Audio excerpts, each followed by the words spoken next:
이제 예배가 시작됩니다. 성도님들의 온몸과 마음을 예배로만 집중해 주시기 바랍니다. 이제 다 함께 묵도하심으로 성탄 감사 예배를 하나님께 드리겠습니다.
천사가 이르되 무서워하지 말라. 보라, 내가 온 백성에게 미칠 큰 기쁨의 좋은 소식을 너희에게 전하노라. 오늘 다윗의 동네에 너희를 위하여 구주가 나셨으니 곧 그리스도 주시니라. 아멘. 하늘에 계신 우리 아버지여, 이름이 거룩히 여김을 받으시오며 나라의 마옵시며 뜻이 하늘에서 이룬 것 같이 땅에서도 이루어지이다. 오늘날 우리에게 일용할 양식을 주옵시고 우리가 우리에게 죄 지은 자를 사하여 준 것 같이 우리 죄를 사하여 주옵시고 우리를 시험에 들게 하지 마옵시고 다만 악에서 구하옵소서. 대개 나라와 권세와 영광이 아버지께 영원히 있사옵나이다. 아멘.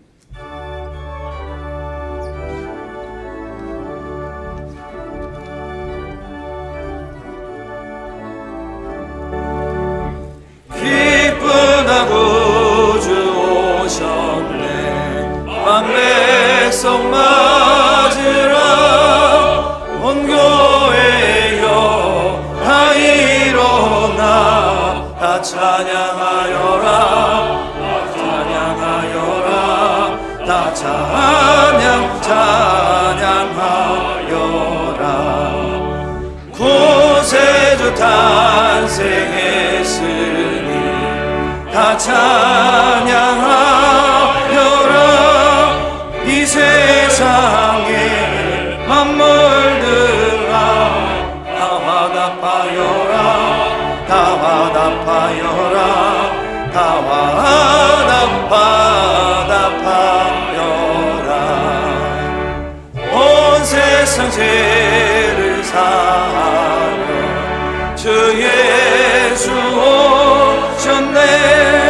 죄와 슬픔 몰아내고 다 구원하시네.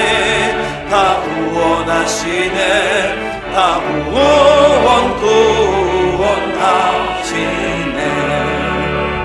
은혜와 진리 되신 주 다 주관하시니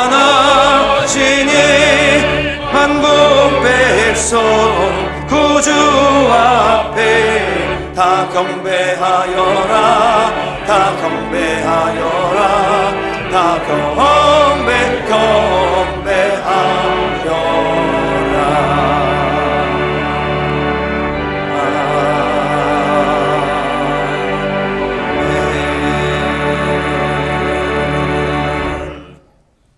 교동문 제120문 성탄절 2입니다. 제120문을 함께 교독하겠습니다. 찬송하리로다. 주 이스라엘의 하나님이여, 그 백성을 돌보사 속량하시며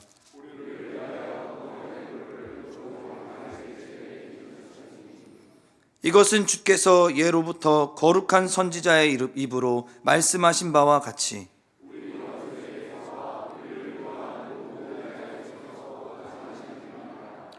우리 조상을 긍휼히 여기시며 그 거룩한 언약을 기억하셨으니 우리가 원수의 손에서 건지심을 받고 종신토록 주의 앞에서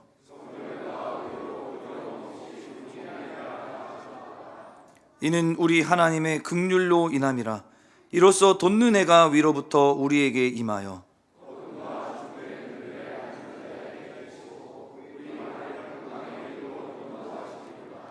그러므로 주께서 친히 징조를 너희에게 주실 것이라.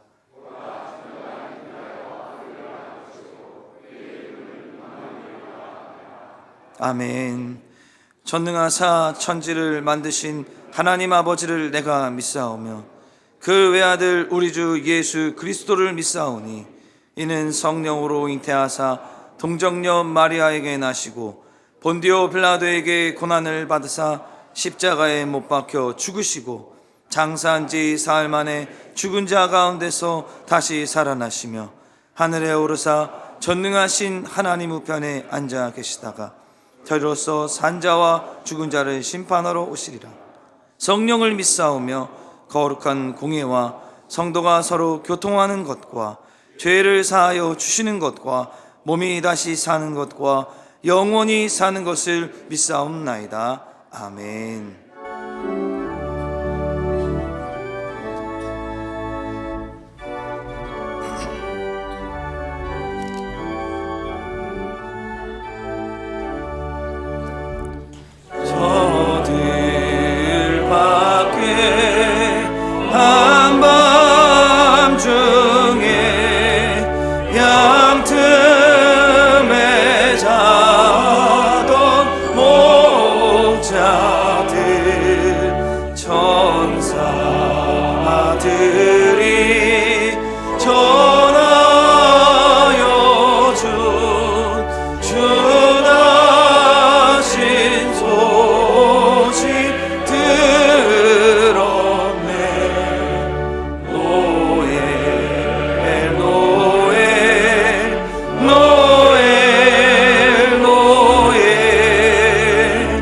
Yeah.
우리의 구원을 위해 이 땅에 예수님을 보내주신 하나님 아버지, 하나님의 뜻에 순종하여 하늘 보좌 영광을 버리시고 가장 낮은 자로 오신 예수님의 탄생을 기념하여 성탄 예배를 드리게 하시니 감사합니다.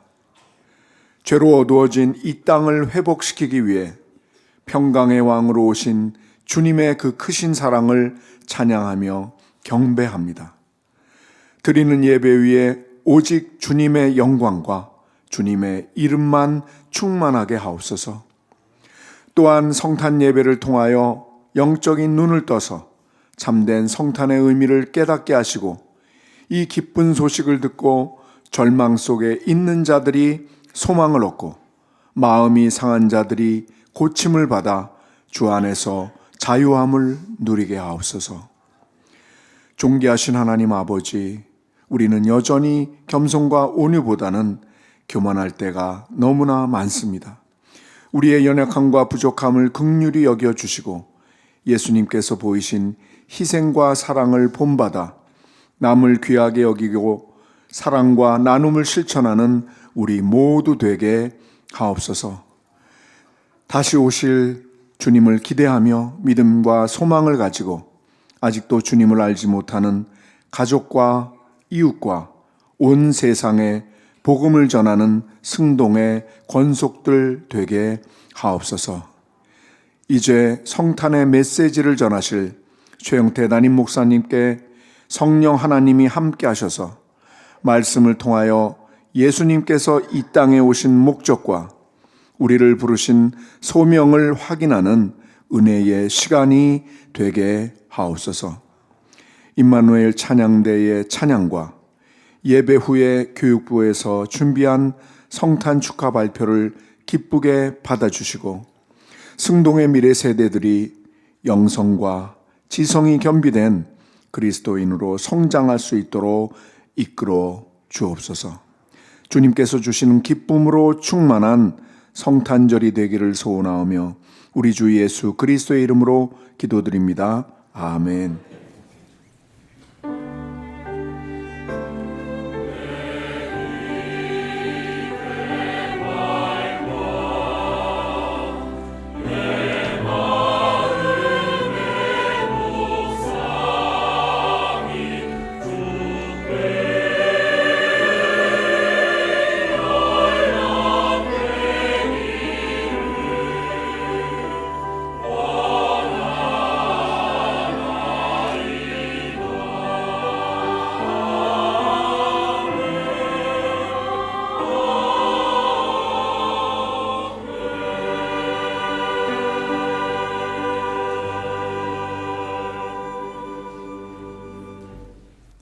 성경을 봉독하겠습니다. 하나님의 말씀은 마태복음 1장 18절에서 25절까지입니다. 마태복음 1장 18절에서 25절까지의 말씀을 제가 봉독하겠습니다. 예수 그리스도의 나심은 이러하니라. 그의 어머니 마리아가 요셉과 약혼하고 동거하기 전에 성령으로 잉태된 것이 나타났더니 그의 남편 요셉은 의로운 사람이라 그를 드러내지 아니하고 가만히 끊고자 하여 이 일을 생각할 때에 주의 사자가 현몽하여 이르되 다윗의 자손 요셉아 내 아내 마리아 데려오기를 무서워하지 말라. 그에게 잉태된 자는 성령으로 된 것이라. 아들을 낳으리니 이름을 예수라 하라. 이는 그가 자기 백성을 그들의 죄에서 구원할 자이심이라 하니라. 이 모든 일이 된 것은 주께서 선지자로 하신 말씀을 이루려 하심이니 이르시되 보라 처녀가 잉태하여 아들을 낳을 것이요 그의 이름은 임마누엘이라 하리라 하셨으니 이를 번역한즉 하나님이 우리와 함께 계시다 함이라. 요셉이 잠에서 깨어 일어나 주의 사자의 분부대로 행하여 그의 아내를 데려왔으나 아들을 낳기까지 동침하지 아니하더니 낳음에 이름을 예수라 하니라. 아멘. 이제 임마누엘 찬양대가 찬양으로 하나님께 영광을 돌리겠습니다. 이어서 임마누엘 예수라는 제목으로 담임 목사님의 말씀 선포가 있겠습니다. 많은 은혜 받으시기 바랍니다.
아멘. 은혜로운 찬양 감사드립니다. 우리 자유분들하고 한번 인사했으면 좋겠습니다. 어제 못했던 인사인데요. 메리 크리스마스 이렇게 인사하겠습니다.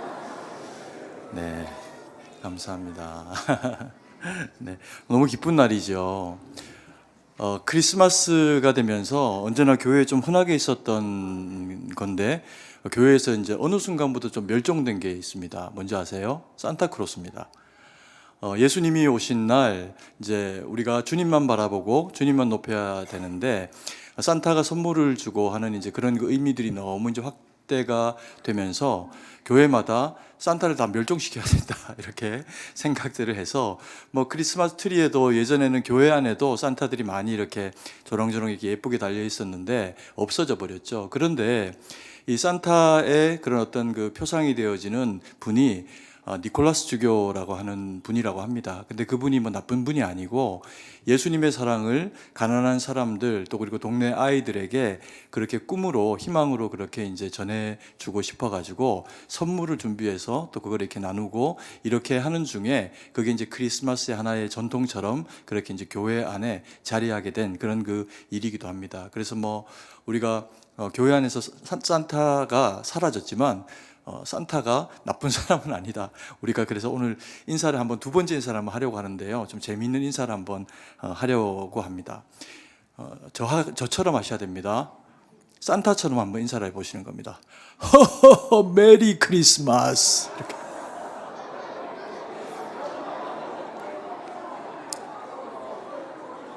네, 재밌으시죠? 성탄은 기쁨도 있고 재미도 있고 은혜와 감격이 있어야 되는 그런 그 시간인 것 같습니다. 그래서 우리가 이 성탄절에 예배를 드리고 귀한 또 메시지를 듣기도 하지만 또 아이들과 함께 이렇게 또 공연도 준비하고 그래서 하나님 영광 돌리고 우리 모두가 기뻐하는 그런 그 시간들을 가지기도 하죠.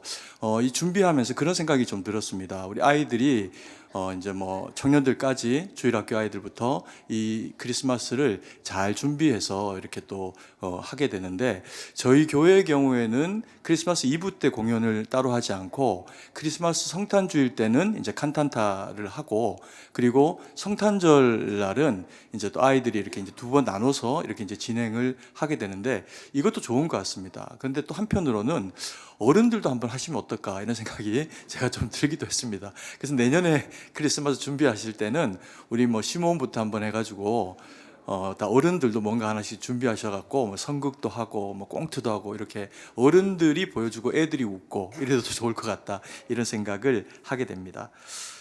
우리가 결혼을 하고 가정을 이루게 되면 어느 순간에 이제 기쁨이 찾아오게 되죠. 아내에게 아이가 들어섰다, 태중에 이제 애가 생겼다라고 하는 그 이야기를 듣고 나면 뭐 아내나 또 혹은 남편이나 차이를 둘 것 없이 마음 가운데 설레임과 벅찬 그런 그 마음들이 찾아오게 됩니다. 때로는 기쁨과 함께 부담스러운 그런 그 마음들이 또 찾아와 가지고 내가 이 아이의 부모 될 그런 그 준비가 되었나? 이 아이를 어떻게 내가 잘 키워낼 수 있을까? 이런 이제 부모의 마음 가운데 좀 두려움과 염려가 찾아오기도 합니다. 그러나 대표적인 마음은 그보다 훨씬 더 큰 설레임일 겁니다. 기대감이죠. 이 아이가 우리에게 얼마나 기쁨이 되고 또 하나님이 주신 선물이니 감격스러운 대상인가라고 하는 그런 그 마음이 우리 가운데 찾아오고 그러면서 이 아이를 잘 키워내야 되겠다. 이제 그런 그 책임감도 마음에서 올라오게 되죠. 그런 어떤 그 책임감이 마음에서 올라올 때 그래서 하게 되는 일들이 있습니다. 뭐냐면 아이의 이름을 짓거나 미리 아이가 태어나기 전부터 우리 아이는 이런 아이였으면 좋겠다라고 하는 이름을 짓거나 아니면 뭐 포동이 뭐 그리고 뭐 어떤 경우에는 뭐 새코미 뭐 이렇게 하기도 하면서 태명을 지어 가지고 아이가 얼마나 소중한 존재인지 그 뱃속에서 있을 때부터 아이의 그 의미를 이렇게 새겨주는 그런 그 시간들을 부모가 가지기도 하지요. 그런데 우리가 아이가 태어나기 전에 혹은 아이가 태어나게 되면서 부모가 그 아이에 대한 마음에 생기는 그 기대감을 가지고 하는 작업이 그래서 태명을 짓거나 이름을 짓는 거라고 했습니다. 그 이름을 지을 때 그 이름을 어떻게 짓냐 하면 저희는 이제 한자 문화권 안에 있다가 보니까 한자에 그런 그 좋은 의미를 가지고 있는 그런 그 단어들을 가지고 오고 또 그리고 혹은 자기 성씨가 또 한자로 이루어져 있으면 그 성씨에 맞게도 이름을 이제 그렇게 또 한자로 붙이면서 이 아이가 의미 있는 그런 그 사람이었으면 좋겠다. 세상에 하나님 앞에 그렇게 기여하는 그런 그 대상이었으면 좋겠다. 이제 그런 마음으로 아이의 이름을 짓게 됩니다. 그래서 한자 의미의 이름을 다 풀면요, 다 좋은 뜻입니다. 나쁜 의미를 가지고 있는 이름은 하나도 없을 겁니다. 그만큼 이름을 그렇게 짓는다. 라고 하는 것은 우리가 그 한 사람 한 사람 아이를 부를 때 이 아이가 얼마나 기대감 있는 그런 그 좋은 대상으로 자라서 기여하는 인물이 될지에 대한 그 기대감을 가지고 그것을 그렇게 나타내주는 그런 그 의미라고 볼 수가 있겠죠. 예수님께서는 이 땅에 오실 때 이름을 이미 가지고 오십니다. 그리고 그의 그 육신의 부모가 되는 마리아와 그리고 요셉에게 예수님의 이름을 지을 수 있는 그런 그 권한을 주시지 않습니다. 그 얘기는 다른 말로 하면 예수님의 이름은 성부 하나님의 기대감이 표현되어 있고, 또 그리고 이 세상에 오시면서부터 어떤 의미의 삶을 살아가야 할지가 결정되어 있다는 거죠. 이게 참 복된 일이고 귀한 일이지만 정답이라고 하는 그 관역에서 한 번도 벗어나지 않는 삶을 살아야 한다는 것, 그것이 결코 쉬운 일만은 아니다라고 하는 것을 살아본 우리는 압니다. 그렇다면 예수님의 이 이름이 얼마나 책임감 있고 무거운 이름인가라고 하는 것을 우리가 알 수가 있게 되겠죠. 예수님의 첫 번째 이름은 오늘 본문의 그 말씀에 요셉에게 그렇게 설명하기를 예수다라고 그렇게 이야기합니다. 그 예수님은 자기 백성을 죄에서 건질 구원자이시다라고 하는 그런 그 의미의 이름으로 예수님의 이름을 일컫게 되죠. 그래서 우리는 예수님의 이름을 부를 때마다 찾아오게 되는 마음이 있습니다. 그게 뭐냐 하면 감사입니다. 감사의 마음이 왜 예수님의 이름을 부를 때 그렇게 찾아오게 되냐 하면 우리의 모든 죄를 다 구원하시고 그것을 십자가에 던지시고 그리고 우리를 구원하신 구원자로서의 그 역할을 충실하게 온전히 감당해 주셨기 때문에 그렇습니다. 우리는 출생하는 시점부터요 사망 권세 아래 놓여서 태어나게 됩니다. 이것을 성경이 뭐라고 이야기하냐면 너희는 너희 아비 마귀에게서 났다 이렇게 이제 표현을 하기도 하면서 우리가 어떤 인생을 살아도 그 결국은 예수님을 믿지 않고 죄 아래 산다면 그것은 결과적으로는 심판의 길을 가게 된다라고 하는 것을 그렇게 이야기를 하는 내용입니다. 여러분 우리가 세상에 태어날 때 내가 지은 죄는 아니라고 하지만 원죄라고 하는 아담과 하와가 지은 그 죄의 뿌리, 씨앗 때문에 모든 인류는 태어나면서 다 죄를 가지고 태어납니다. 그리고 누가 죄를 가르치지 않았음에도 불구하고 어릴 때부터도 자기를 보호하기 위해서 때로는 거짓말을 하기도 하고 남을 괴롭히기도 하고 아이임에도 불구하고 사람이어서 선한 행동을 보여야 한다라고 하는 그 기대감하고는 다르게 악하고 어리석은 그런 그 모습들을 보이게 되는 것이 사람이 가지고 있는 모습입니다. 그래서 이런 그 어릴 때부터도 죄의 씨앗을 가지고 있는 우리는 방치되어지고 선을 배우지 못하면요 악과 어리석음을 반복하며 살아가기가 너무 쉬운 대상이 됩니다. 이렇게 세상을 살아간 우리에게 주어지는 모든 예수님을 모르는 인류가 가게 되는 마지막 길이 뭐냐 하면 성경은 그래서 그게 지옥행이다라고 그렇게 이야기를 합니다. 과거 이제 우리나라도 신분제도 때문에 층층이 나누어진 계층이 윗사람 아랫사람에 이 넘을 수 없는 선들을 만들었던 것이 사실입니다. 그런데 인도는요 여전히 카스트 제도라고 하는 그 제도 가운데 묶여져 가지고 최상층하고 최하층은 너무나도 다른 그런 그 인격적인 대우를 받으면서 지금도 그렇게 살아가고 있습니다. 사람이 이렇게까지 부유할 수 있을까 싶을 정도로 부자이기도 하고 또 사람이 이렇게 비루하기도 할 수 있을까 싶을 정도로 학대받고 천대받으면서 사람이 사람으로서의 대접을 받는 게 아니라 짐승만도 못한 대접을 받기도 하는 것이 인도가 가지고 있는 그 카스트 제도가 가지고 있는 그런 그 모습이고 또 현실입니다. 그런데 어떤 신분 제도 하에 있는 어떤 나라와 또 어떤 세상이어도요 공평해지는 순간이 있습니다. 그 절대적인 평등과 절대적인 공평이 언제 주어지냐 하면 죽음을 통해서 이루어집니다. 그런데 왜 이것이 죽음이 절대적인 평등이 이루어지는 순간인가? 예수님을 알지 못하고 살아가는 이 땅의 어떤 부자와 어떤 명예를 가지고 있는 사람도 죽으면요 그때부터는 지옥행입니다. 이 땅에서 아무리 가난하게 살아도 또 누구보다 더 멸시받고 살아도 그 사람도 예수님 모르고 죽으면 지옥행입니다. 그래서 지옥은 정말 평등한 곳입니다. 뭐 굳이 공산주의를 추앙하지 않아도 지옥 가보면 압니다. 거기가 공산주의입니다. 사람이 서로 간에 더 이상의 희망이 없고 그리고 또 절대적인 고통과 아픔이 있는 곳, 그것이 심판받아 가게 되는 그런 그 죽음을 통해서 가게 되는 지옥행이라고 하는 거죠. 근데 누구도 사람이면 이런 식의 어떤 평등을 원하지는 않을 겁니다. 이것은 평등이다라고 하는 면에서 수평적인 어떤 가치로서는 그게 뭐 틀린 얘기가 아닐 수 있어도 사람의 존엄함과 또 그리고 사람이 마땅히 누려야 될 어떤 것들도 그 안에서는 누릴 수가 없기 때문에 그렇습니다. 그래서 이 죽음이라고 하는 절대적인 고통과 또 절대적인 평등을 피할 수 있는 길이 되시는 분이 우리 인생들에게 유일하게 예수님이라는 겁니다. 그래서 이 땅을 지으시고 인생을 만드신 하나님께서 다른 어떤 길이 아니라 오직 예수 그리스도라고 하는 이 양의 문을 통해서 그 길만이 우리에게 생명의 길이고 진리의 길이 되고 영원히 사는 길이 되도록 예수님을 우리 가운데 그렇게 구원자로 허락을 하셨다는 거죠. 그래서 예수님을 믿는 우리들에게는 절대적인 평등이 주어집니다. 예수님 믿지 않고 죽는 사람이 절대적인 평등으로 지옥을 가게 된다면 예수님을 믿는 우리에게는 모두가 다 이 땅에서는 때로 좀 남보다 없을 수 있고 남보다 덜 가질 수 있고 남보다 덜 건강하거나 지위도 덜 가질 수 있어도 이 세상에서 누렸던 어떤 그런 그 불평등과 아무런 상관이 없이 예수님을 믿는 하나님의 자녀가 되면 그것만으로 족한 인생이 되어져서 주님이 천국문 우리 가운데 활짝 열고 우리의 구원자로 우리를 그 품에 안으신다. 성경이 그렇게 말씀을 하고 있습니다.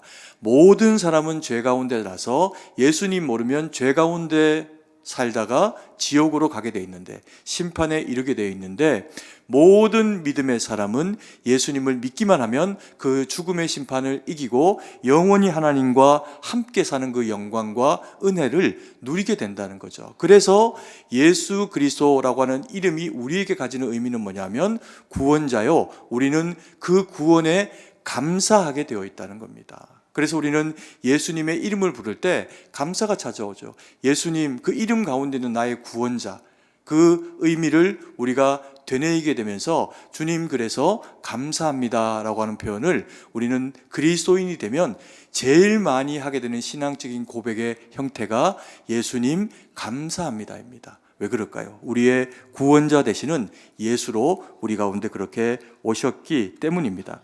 그리고 두 번째 예수님의 이름을 성경이 뭐라고 이야기를 하고 있냐면 임마누엘이다라고 그렇게 말씀을 하고 있습니다.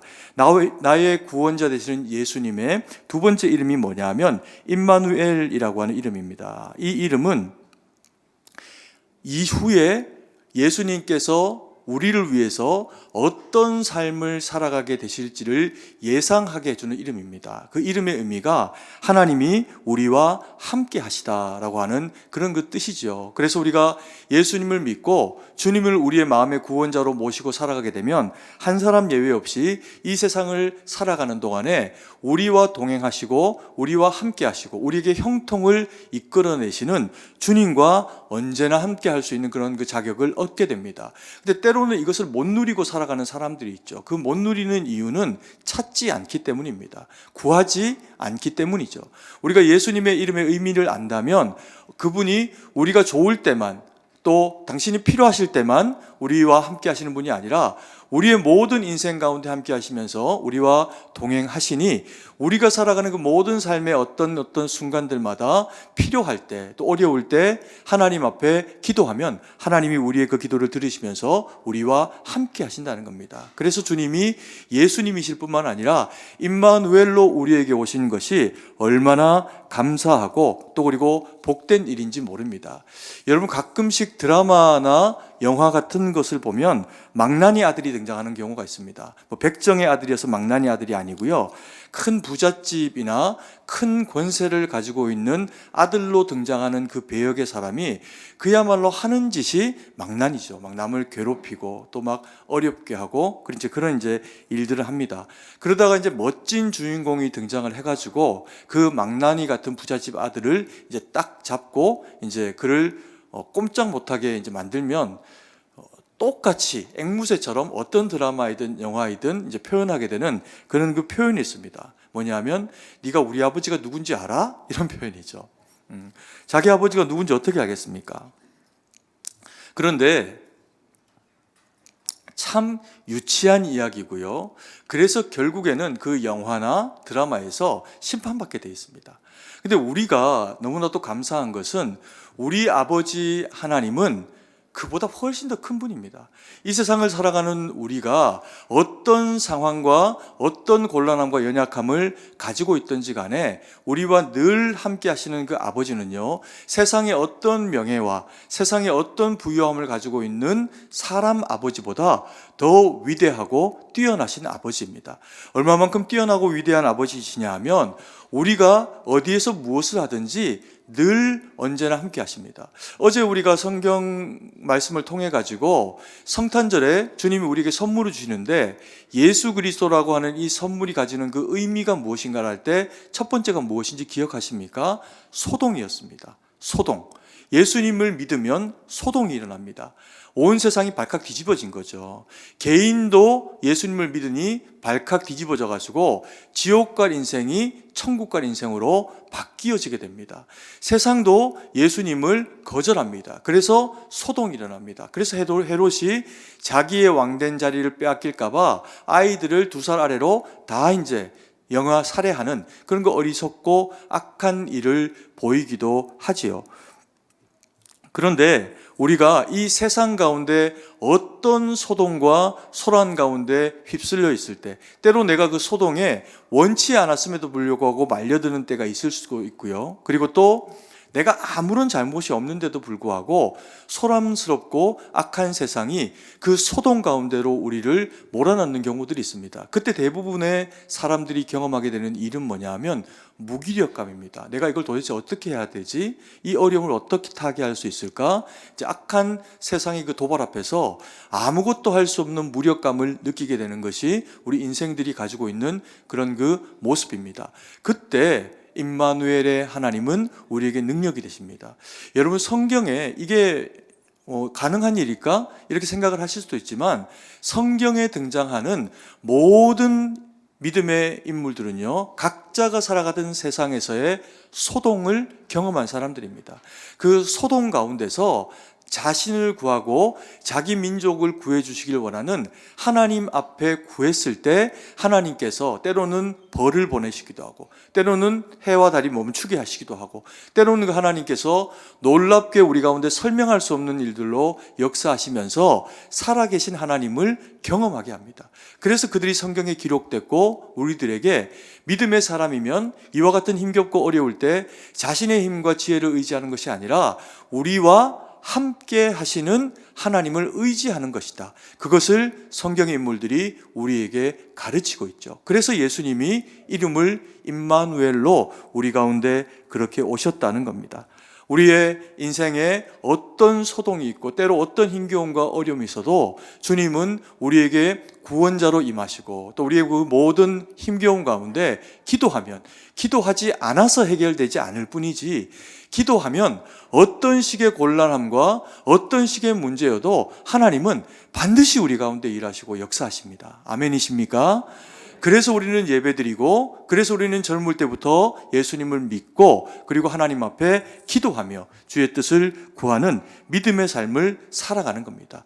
그래서 예수님의 이 두 번째 이름이 임마누엘이다라고 하는 것을 통해 가지고 이 크리스마스를 통해서 우리의 마음 가운데 가져야 되는 그런 그 정서가 뭐냐면요, 감격입니다. 감격. 예수님이 구원자로 우리의 감사의 대상이 되셨다면 예수님이 임마누엘로 우리와 함께 하시면서 어떤 때 어느 순간에도 우리에게 함께 하시면서 우리의 모든 힘겨운 상황을 결국에는 형통으로 이끌어내실 것이니 우리는 어떻게 합니까? 그 주님 앞에 감격해야 한다는 겁니다. 그래서 우리가 하게 되는 일이 크리스마스 때 하나님 앞에 예배드리고 또 뿐만 아니라 이런저런 공연을 준비를 하면서 하나님 영광 돌리고 함께 기뻐하는 시간을 가지는 겁니다. 그래서 성탄에는 감사가 넘쳐야 되고요. 뭐가 넘쳐야 된다고요? 당감, 대봉 이런 게 아니고 감격이 넘쳐야 합니다. 그게 성탄이 우리에게 가지는 선물과도 같은 그런 그 마음입니다. 그리고 세 번째로 보면은 임마누엘 예수님은요, 크리스마스를 혼자 성부, 성자, 성령 하나님 세 분이서 그냥 한 분 하나님으로 다 준비하시는 게 아니라 그 가운데 초청해서 이 크리스마스를 준비할 사람들을 모으십니다. 오늘 성경에 보니까 등장하는 두 사람의 귀한 믿음의 사람들이 있습니다. 크리스마스를 함께 준비한 이들이 누구냐면요, 마리아와 요셉입니다. 이 마리아와 요셉이 정말 너무나도 귀한 분들이다라고 하는 것은 구원자 되시는 예수님의 육신의 그런 그 부모님 되었다라고 하는 측면도 있지만, 하나님은 왜 예수님을 이 마리아와 요셉을 통해 가지고 그렇게 태어나게 하셨을까라고 하는 부분을 생각해 보면, 이분들이 참 귀한 분들이다라고 하는 생각을 하게 되고, 또 그리고 우리가 가져야 되는 신앙의 모습 가운데 마리아와 요셉을 좀 닮아 있어야 되는 모습이 우리 가운데 있어야 하겠다라고 하는 모습을 우리가 가지게 됩니다. 마리아는요, 현숙한 여인입니다. 현숙한 여인, 또 성경에서 말하는 이런 여인이 어떤 여인이냐 하면 율법적으로 봤을 때 허물이 없어야 됩니다. 그런데 결혼하지 않은 여인이, 처녀가 아이를 낳는다. 이것은 율법적으로 허물이 없는 것이 아니라 율법의 그런 그 대가 지불을 통해 가지고 돌에 맞아 죽어야 하는 엄청난 어리석음과 악을 행한 그런 그 대상으로 낙인 찍히는 그런 그 일입니다. 그런데 마리아가 천사의 그런 그 이야기를 듣고 하나님 앞에 순종합니다. 자기 인생이 어떻게 그 이후에 펼쳐지게 될지에 대해서 더 이상 생각하거나 판단하거나 하는 것을 멈춥니다. 그것을 더 생각하고 더 판단하면 선택할 수 있겠습니까? 못하는 거죠. 다 예상되어지는 그런 그 고통스러운 순간들인데, 그것을 율법을 기준으로 해서 살아가고 있는 이스라엘 땅 가운데서 받아들인다라고 하는 것은 목숨을 걸고 사형 선고를 받는 거하고 전혀 다른 일이 아닙니다. 그런데 마리아가 이것을 참 어떤 면에서는 미련하게도 처녀가 아이를 가지게 되는 일을 수용을 하게 됩니다. 놀라운 믿음이죠. 정말 그 마리아는 현숙한 여인일 뿐만 아니라 믿음의 여인, 그리고 더 진짜 중요한 하나님의 가치와 말씀이 무엇인가를 선택적으로 깨닫고 수용할 수 있는 지혜로운 여인이었던 겁니다. 요셉도 비슷합니다. 요셉이 어떤 분이었냐면요, 인격적으로 너무나도 훌륭하고 그리고 또 사람에 대한 배려가 굉장히 많은 사람이구나 라고 하는 것을 알게 됩니다. 요셉이 마리아가 아이를 가지게 됐다라고 하는 것을 알게 됩니다. 만났겠죠. 근데 입덧을 했거나 배가 불러오거나 이런저런 이제 그런 그 상황 가운데서 마리아의 모습이 자기가 맞이하려고 하는 처녀로서의 배우자의 모습이 아닌 겁니다. 그것을 알고 난 이후에 요셉이 더 이상 말하기를, 또 더 이상 어떤 행동 취하기를 멈추면서 그가 선택한 방식이 뭐냐 하면 율법의 준수를 따라 가지고 이 여인을 고발해야겠다, 그래서 마리아가 벌받게 해야겠다, 이런 선택을 하는 것이 아닙니다. 이건 그 당시의 남자들에게는 자신들의 입장에서는 합당한 그런 그 일이었을 수 있음에도 불구하고 요셉은 그런 선택을 하지 않습니다. 그러면서 요셉이 입을 닫는 것, 더 이상 판단을 유보하는 것, 그것을 선택을 합니다. 그러면서 가만히 내가 이제 이 마리아와의 삶을 좀 정리해야겠다, 이제 이렇게 그냥 생각을 하고 조용히 물러나게 됩니다. 그랬을 때 요셉에게 꿈에 하나님의 말씀이 임하면서 오늘 주신 이 말씀, 예수님이 어떤 분으로 왜 처녀 마리아에게 잉태되었는지, 그는 남자를 통해 갖고 잉태되어진 것이 아니고 성령 하나님께서 그에게 잉태하게 하심으로 하나님이 그의 뱃속에 그렇게 생명을 주셨다라고 하는 것을 이야기를 해주게 됩니다. 이 설명해도 이해하기 어려운 이 상황을 요셉은 수용합니다.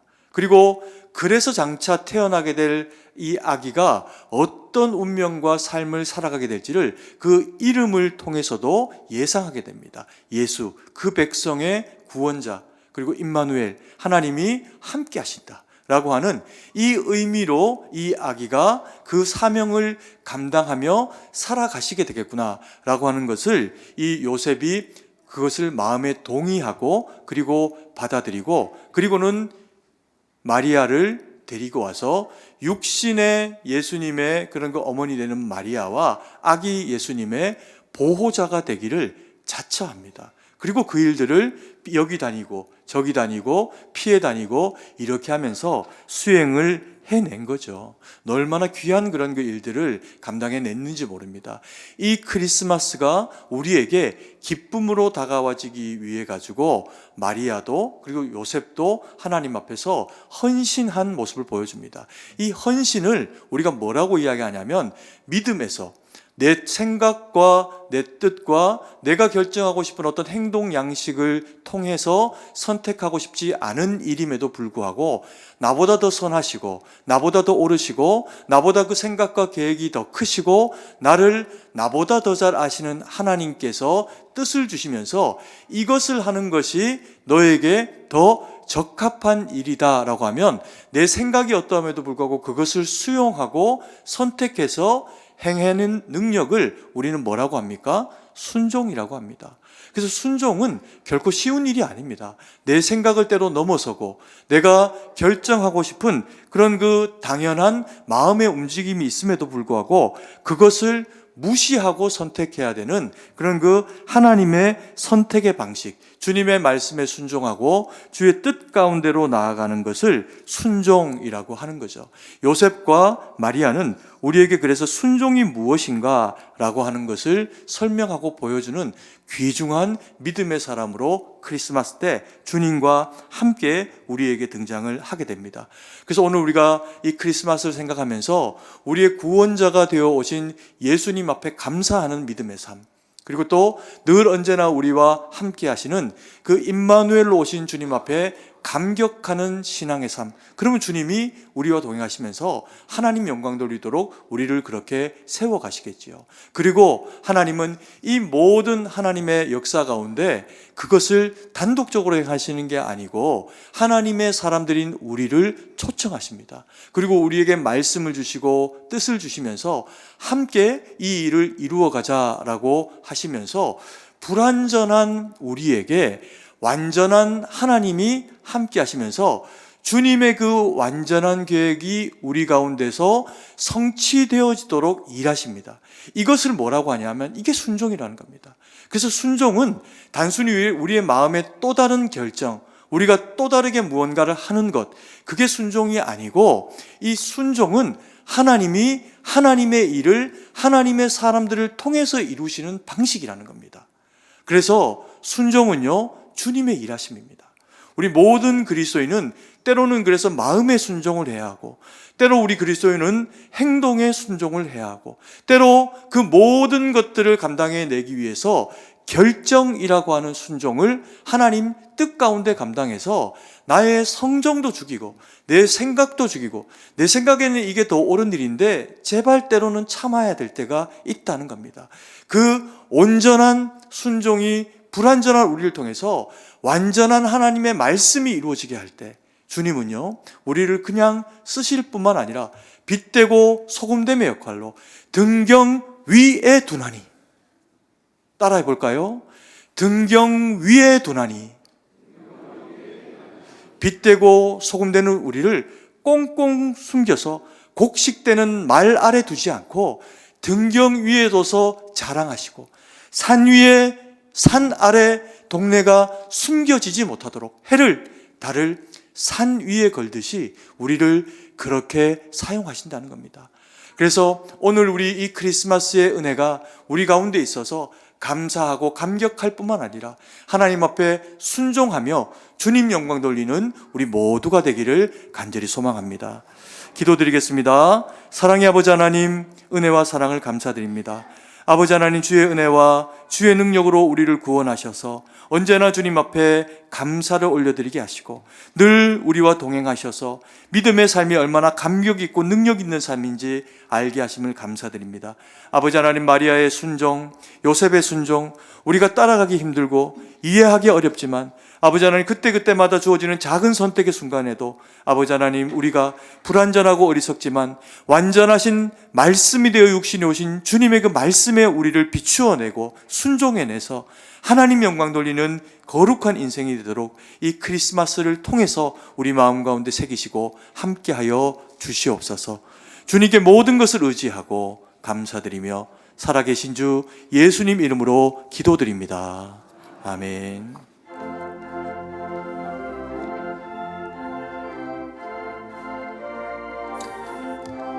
죄송하지만 교회 소식을 먼저 하겠습니다. 죄송하지만 교회 소식을 먼저 해야 될 것 같습니다. 집사님, 교회 소식을 먼저 하도록 하겠습니다. 네, 교회. 오늘은 성탄절이라 교회 소식 먼저 하고 찬양하고 이렇게 또 2부 순서 하겠습니다.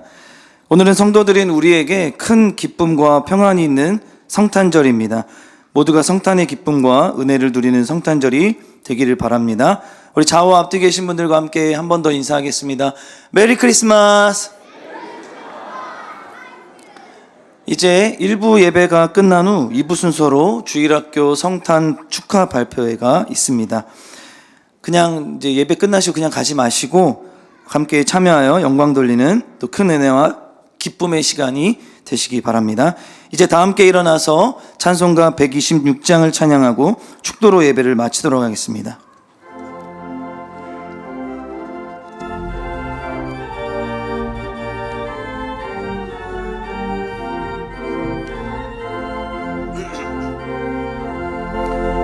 천사 찬송하기를 거룩하신 구주께 영광 돌려보내세.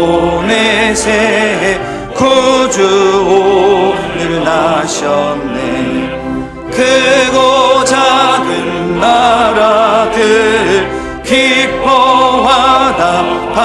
기뻐하답하여라. 영광 받을 왕의 왕 베들레헴 나신 주. 영광 받을 왕의 왕 베들레헴 나신 주. 오늘 나신 예수는 하늘에서 내려와 처녀 몸에 나셔서 사람 몸을 입었네.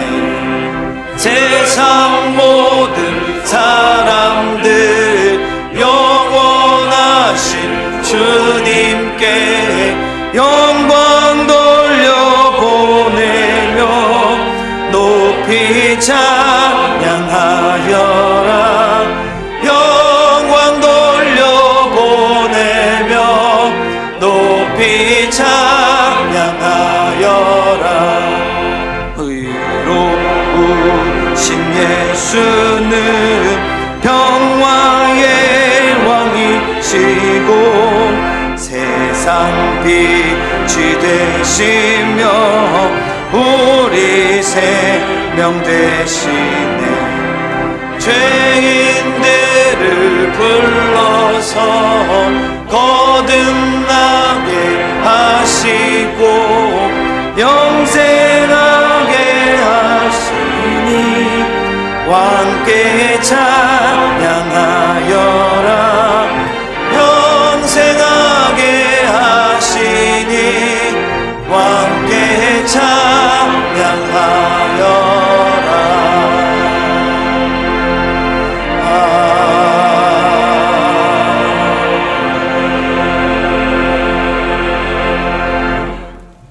이제는 우리 주 예수 그리스도의 구속의 은혜와 무한하신 하나님 아버지의 사랑하심과 성령의 위로교통 충만하심의 은혜의 역사가 성탄의 거룩한 울림이 그 영혼 가운데 감사가 되고 감격이 되어 하나님 앞에 순종하며 오직 주의 기쁨이 되어 살아가기로 다짐하는 주의 거룩한 백성들 머리 위에 이제부터 영원토록 함께 계실지어다. 아멘.